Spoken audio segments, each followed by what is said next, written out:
What's up, you guys? Welcome back to another Reddit reading video. Today we're going to be doing a little challenge I found on a fresh video. It's going to be the ultimate revenge challenge. That means we're going to be doing one story from r/petty revenge, one story from r/prorevenge, one story from r/nuclear revenge, and my first time ever even seeing this sub, one story from SuperNovaRevenge. Now, because we're going to be doing 4 stories, a lot of them are going to be on the shorter side, excluding the pro-revenge and SuperNovaRevenge are going to be like medium-sized stories. So let's go ahead and get into this r/petty revenge story with, you said I'd never graduate high school, so I gave you my diploma.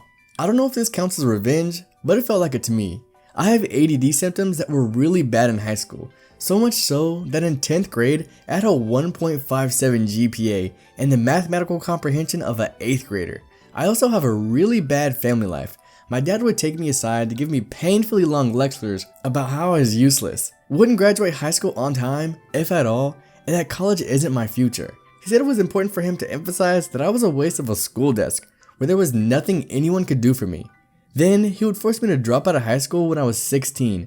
A bunch of junk happened after that, including a residential treatment center, but after I was discharged, I was allowed to go back to school. For my junior year of high school, I was enrolled in a self-paced school program. I was also finally put on Vivency? And that was a total lifesaver. I made A's and B's after that. I brought my GPA up significantly. I wanted to say it was a 3.0, but that seems unlikely. It was at least a 2.9. And I ended up graduating on time. Not only that, I was accepted into 5 colleges I applied to, though I had to write a convincing essay for some of them. In 2013, I was a freshman at Texas State University. There was one thing left to do. I got a copy of my high school diploma in one of those fancy leather book thingies with a fancy gold engraving. I'll see if I can find a picture of it.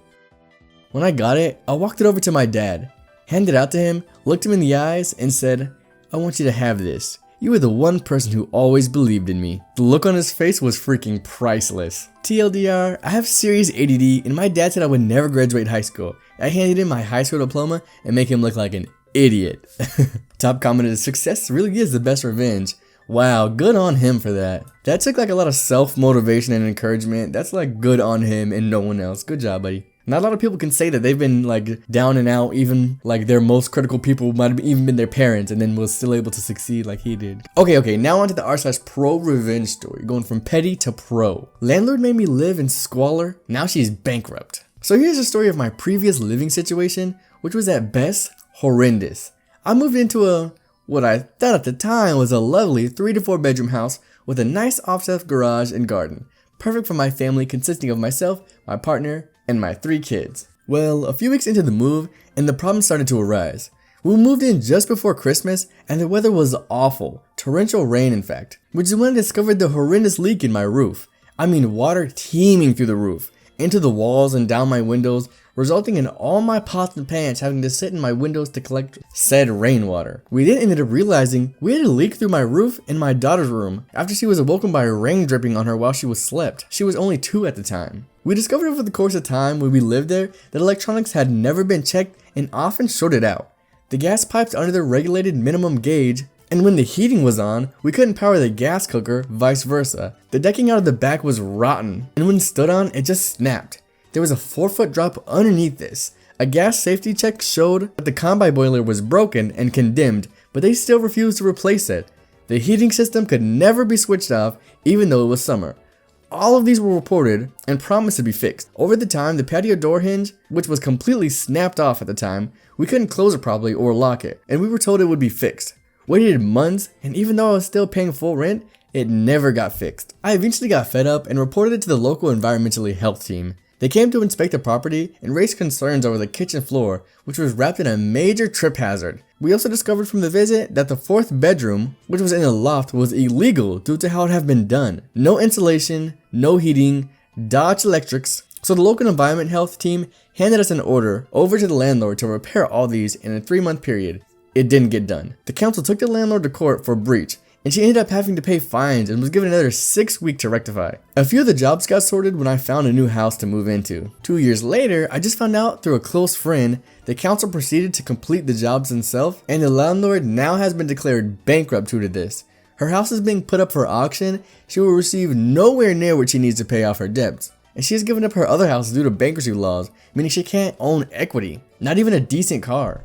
If she only put the rent I was paying into fixing her house, it wouldn't have gone this far. I'm not sure what happened, but regarding the illegal going-ons, the gas and electrical problems were never properly upkept, but I like to hope that she got punished in some way or form. Wow, what a jerk landlord. That kind of reminds me of my apartments. They suck. The apartment I'm living in, the people up in the office freaking suck. Like, I have so many work orders put in, I still have not seen them. I don't know what to do. I'm gonna make a strongly worded YouTube video on them. No, I'm just kidding. Alright, on to the r/nuclear revenge. I got him thrown in jail and ruined his relationship of 5 years. So this will be a short one, so please excuse the grammar issues. The past 2.5 months, I've been in a rehab center. It was supposed to be a 3-month stay, but another resident, let's call him Jerk, decided to fake me out and get me booted from the program. While I was showering, he decided to put a vape in my shorts and get staff to check in my room. I got kicked out, and I thought I was going to get to stay, but that's where the revenge comes in. I knew he had more than just one vape. This dude is a fiend and wouldn't sacrifice his only device to get me out of there. I decided to get even.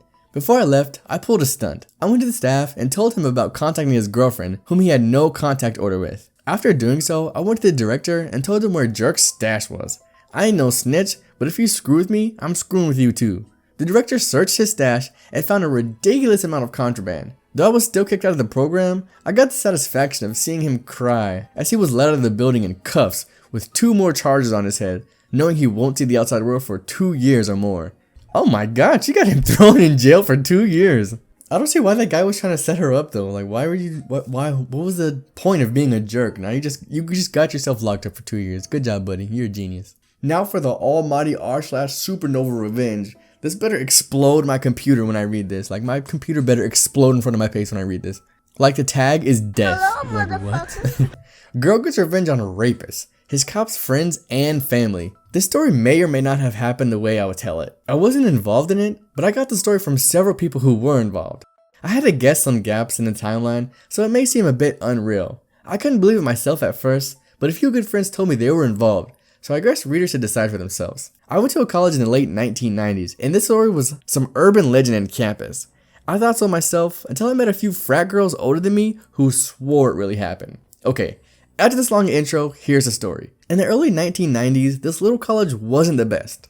Not at all. Some girls had to pay their tuition and living by working as dancers, or as you might say, adult entertainment industry. There was a guy who would always forget where to stop, harass the girls, touch them where he shouldn't, and you know the type. There were too many of these guys. Usually, the bouncer would cook him out, and everyone but the girls would forget about him.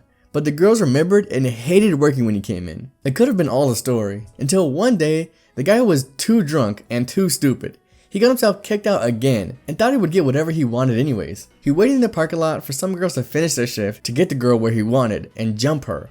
Luckily, the bouncer noticed him and told the girls to get out from the back door, and he called the police. Police patrol car came in. The cop said he would talk to the guy, but wouldn't do anything because nothing happened yet. The girls were upset and started talking about that. They found out the guy was kicked from every club in town, even the cheapest, junkiest holes where he paid the girls with drugs, which led to another discovery. The guy was a drug dealer on the street, a real lowlife. The girls decided to protect themselves and ask another student to teach them some self-defense moves. This student, call her Susie, was ex-military, as far as everyone knew. Not because she talked about it, she didn't, but because some students were working in management building, and they found out she was on full scholarship from some government agency, and the government does not just go out and pay anyone. So they figured she did something to earn it. Susie was about 25 at the time, but only started first year, while everyone in that year was 18 to 21. She was doing something else for those many years. Anyway, Susie agreed to teach them. The lesson started, and the third lesson, one of the girls came back with a black eye and told everyone the lesson helped her, as the guy actually jumped her last night, and she managed to escape him. She tried to complain to the police, but had a feeling that they wouldn't do anything. That's how Susie heard the whole story, and decided to put an end to it. She then investigated further on the police detective, found out he had a 20-year-old son, and his brother-in-law was also a cop, uniformed squad policeman. He and his buddies would come to the club, get drunk, harass girls, start fights, get the police called to them, and miraculously get out of it with no charges. Now, the revenge. Susie asked 3 girls to take a night off to help her. That night, they got dressed and went out on the bar downtown. They drank, but not too much, flirted a lot, and made themselves remembered. At 11 p.m. or so, Susie left them in the bar and had a friend drive her to a drug dealer spot. He was still there, getting ready to pack up and go. She went down from the car some distance from him, walked toward his alley like she's drunk. She entered the alley, ignoring him. He came after her, angry, shouting at her to get out. She acted like she wanted to pee, and he probably thought a pretty woman drunk in his alley, maybe this is his chance. He got close to her, and from her hip, she drew a knife and stabbed him right in his neck. He felt like a sack, and while he bled there, she looked for a stash and found it. Took half his drugs and gun. She came over him with the gun and shot him twice in the chest and one in the head, pro execution style. Then she left the alley back to the car, taking the bloody knife and the gun and the drugs with her. Wait, that's not the end of the story. A couple of weeks passed. She heard the bully's son had entered a club where he found a few of his friends were working that night. She got there before he got kicked out and went for his car. She broke in and left the drugs in the front seat and the gun in the back seat. The knife was thrown, still with bloodstains on it, in the trunk. The gun and knife was now fingerprint clean, of course. Sure enough, police was called, and when they got there, they knew who he was. It was a family matter now. So they just detained him until his father or uncle would get there. The uncle got there first, in his cruise car, and took him aside to have a talk. They walked to his car, where the cop uncle couldn't have not seen the drugs or gun. Sure enough, he flipped his junk on the guy, slapped him in the parking lot, where everyone can see the son's still in cuffs. Uncle took the gun and the drugs, wrapped them in an evidence bag, and tossed it in his cruiser. The son was released home to his very angry dad. The uncle got back to the station to find out he was temporarily relieved from duty. The station got 10 phone calls from people who saw him slap him in handcuffs. Big screw up. Worse than that, the next cop who came in with the police car found undocumented evidence in it. Drugs and a murder-related gun. Guess whose fingerprints were on the gun? Uncle was now a murder suspect, and the only way he'd get out of it is by telling where the gun really came from. It would still get him fired, but not murder suspect, or so we thought. They found the knife with the blood in the son's car, except it wasn't the son's.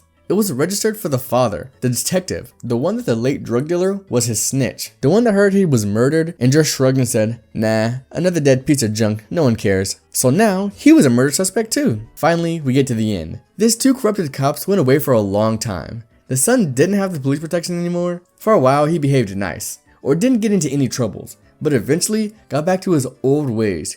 3 months later, he was charged for assault in a bar and went away for a while too. So as he left after that term to study somewhere else. No one heard from her after that. The girls involved swore to never talk about it. Obviously, they didn't keep it. I met a few of them in a reunion, and over too many happy liquids, they happily remembered how one rapist jerkhole got what he deserved. My God, if that's real, that's crazy. Susie, you murderer. Susie, what? You can't just go around murdering people.